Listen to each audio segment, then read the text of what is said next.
Smartphones are sweeping the nation, and most people of all ages have one.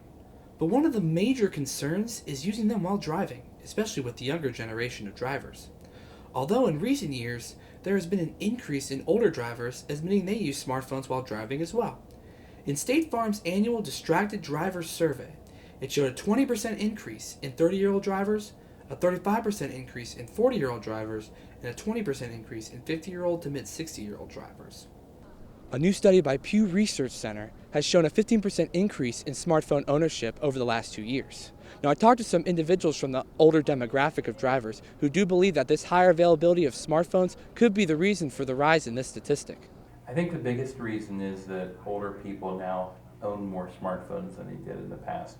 I think that older people were slower to start purchasing smartphones than the younger generation was.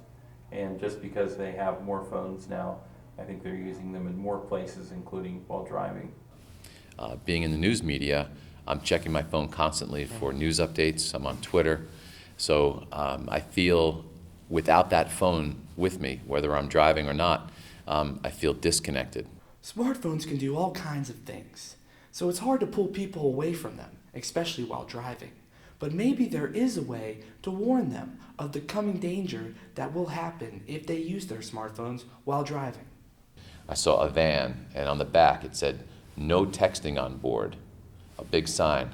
I drove up, it was a man in a minivan, looked like a nice dad, wearing glasses, driving on the Parkway East toward the city. He was texting while he was driving. So yeah, I think it's time maybe for us all to be reminded. I talked to a psychologist here on campus, and he did tell me there is a difference between the adolescent brain and the mature brain, and this could result in a difference of thinking between adult and younger drivers. At Duquesne University, I'm Robert Munns, Duke TV News 14.